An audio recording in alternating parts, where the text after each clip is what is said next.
May I have your attention, please? May I have your attention, please? Will the real Slim Shady please stand up? I repeat, will the real Slim Shady please stand up? What's up, biology peeps? Welcome to Bacterial Cells. Today we're going to talk about different bacteria and characteristics of bacteria, and how bacteria are used in society. So here's some tough bugs here. You can learn about them. All right, so the first thing is that bacteria is found everywhere. I mean, you can find bacteria pretty much everywhere. Some hot places where you'll find a lot of bacteria is your skin. Your skin averages 100,000 bacteria per square centimeter. That's lots and lots of bacteria. You have, in fact, it's deep into your skin and everything. So you're covered in bacteria. Okay, a single teaspoon of topsoil contains more than 1 billion bacteria. So that bacteria is, filling that soil up. One of the major roles of bacteria is a decomposer, so they're in the soil breaking stuff down. It's actually a good thing. So bacteria can basically be found everywhere, just about that you can think of. Okay, so it's a very diverse group, can live in extreme environments or very, very common environments. Okay, despite being a very diverse group, they're all pretty much the same thing. We've talked about bacteria being prokaryotes, and remember that just means that they have no nucleus, and that they're small, and that they reproduce, and that they're very simple. Okay, but in terms of the general appearance of all bacteria, they're all pretty much the same. They all have some sort of genetic material. Usually it's DNA. Again, it's not a true nucleus, but they do have DNA that free floats around. Usually it's circular DNA. Okay, they all have a cell wall and a cell membrane. You can see those here, cell wall and a cell membrane. And then a lot of them even have an extra coat around them called a capsid. There's several names for it, but there's some sort of coat around the outside of a bacteria that helps it to survive in the environments that it survives in. That's why we have to heat food up to a certain temperature to break through that capsule so that you kill that bacteria off. Okay. Otherwise, they all have cytoplasm and all kinds of other organelles floating around inside them. So they're very simple, but very, very effective. Okay. Bacteria have several ways of obtaining energy. They can be autotrophic, and autotrophic means that they are producing their own energy. Okay, so they're making their own energy. They're doing that either from the sun, like as in autotrophs or autotrophs. They're doing photosynthesis. It's said that the bacteria was the first thing that made our environment the way it was. Some of them are chemotrophic, which means that they use chemicals. So these things that live in weird, nasty places, they're able to feed off those chemicals. So here you can see bacteria found in a volcanic vent. Here's some found that lives off methane, and here as well. And so these are chemotrophs. They're feeding off chemicals. Bacteria can also be heterotrophic, like us, where you have to obtain your energy from other organisms. So you're basically, eating things or, living off of them as a parasite. And here's a couple of common bacteria you've probably heard of: Streptococcus for like strep throat, and Staphylococcus where you get like a staph infection. And these are heterotrophic organisms. They basically live on animals, and they feed off of it. Okay, so they're heterotrophs. Okay, we talked about binary fission. Again, this is how bacteria reproduce. And this is an asexual form of reproduction, which means it doesn't have a partner. No tail lifting, upping, and looking at parts. So this is an asexual form of reproduction, and we talked about advantage of this. This is huge because every generation your population doubles. Okay, so that's huge because you can double, and before long your population is very, very large. Bacteria reproduce very simply and rapidly by doubling their contents and splitting in two. Just one bacterium, dividing every 20 minutes, could produce nearly 5,000 billion bacteria in one day. We talked a little bit about growing bacteria. Remember that we're using a petri dish, and that the petri dish is the home for the bacteria. And we also provided a couple other really important things for our bacteria to grow. This brown nasty stuff here is called nutrient agar. And we know that nutrient agar is a food source, and that provides energy for the bacteria to grow. And then the last thing that we provided to it is we provided heat, and the heat was in the form of an incubator. And so basically we're getting like optimum conditions for growth. Okay, if we give it optimum conditions to grow, the bacteria will grow really, really fast, and it will reproduce quite often. Okay, and so you'll get those colonies.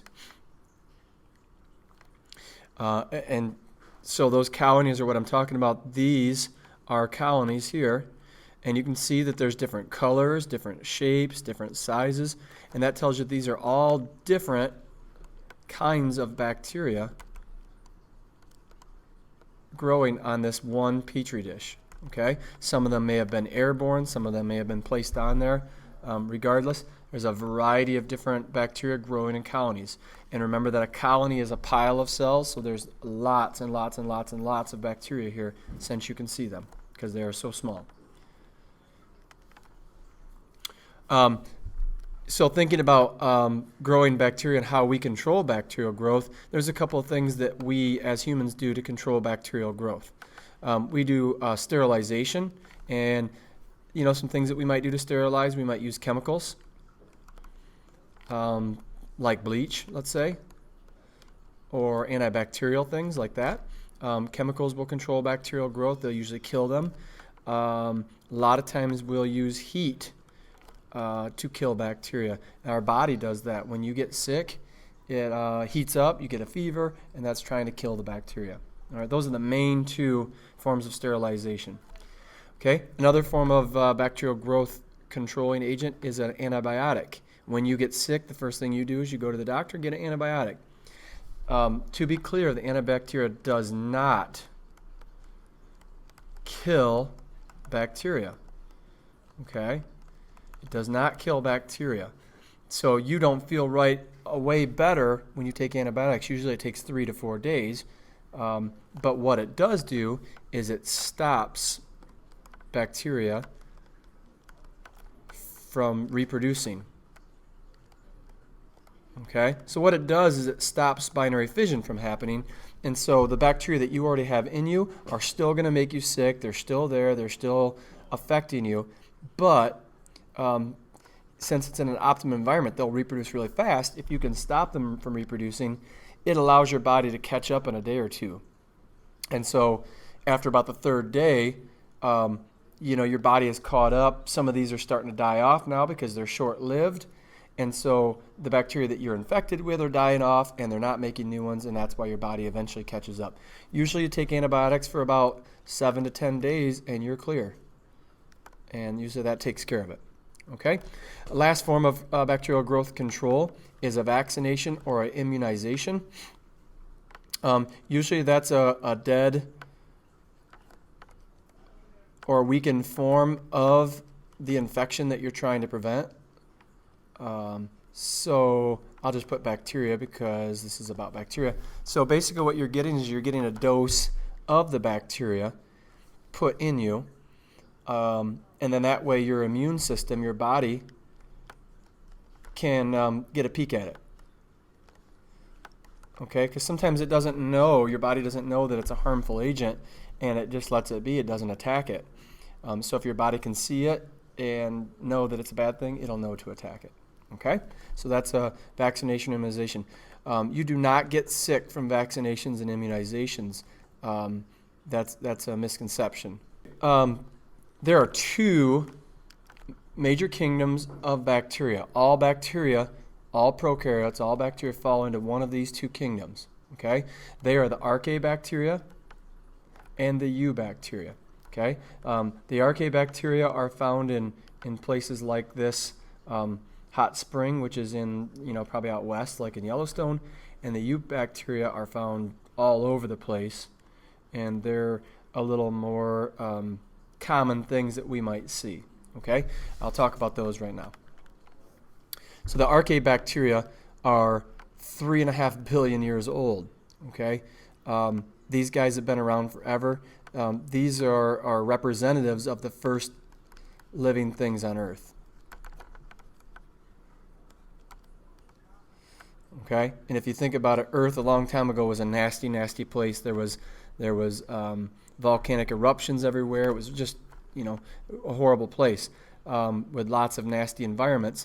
And these bacteria were able to live in those environments. So they live in extreme environments. That's what they're known for.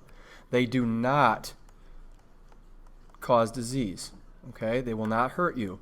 They live in extreme environments. They won't even live on you or in you in most cases. Okay. They like to live in weird places, and they get their energy from these environments. Okay, usually they're either chemotrophic or autotrophic. Chemotrophic means they get their energy from chemicals. So if it's a sulfur spring or an acid or something like that, they'll feed off the chemicals in that environment. Or they're autotrophic, which means they make their own food. Usually that's like photosynthesis. Okay, they're usually photosynthetic, and they'll use the sunlight to make their own food. Okay? The eubacteria are a little newer. They actually evolved from the archaebacteria. They're 2.5 billion years old, so they've been around a long, long time. But these guys are more common to us because they're the ones that we have run-ins with all the time. They're the ones that cause disease. Okay, eubacteria cause disease. So if you get a eubacteria, you're likely to get sick. Okay, and as a general rule, these guys are heterotrophic, which means they get their energy from other things. Okay, they feed off other things. They feed off you and I, or other animals and plants. Okay. Okay, last concept I want to talk to you about is the diversity of bacteria. There's three basic shapes of bacteria that I want you to be aware of, and they are listed here. The first one is what's called a bacillus, which is a rod-shaped bacteria. Okay, and so you can see that they're kind of long and narrow like that. Okay, sometimes they'll have a little tail on them to help move. Sometimes they won't. But they're basically rod-shaped bacteria. The second shape is called coccus, and those are spherical. Sphere. Why can I not spell today? Sphere or round shaped. Okay, and so that's a coccus. So they're spelled kind of like that. Okay. You probably heard of like staphylococcus, staph infections, things like that. And the last one is called spirillum or spirilla, and I'm sure you can figure out that by just the name of it. That's spiral shaped, and so they look kind of like this. Okay, those are three basic shapes of bacteria: bacillus, coccus, or spirillum.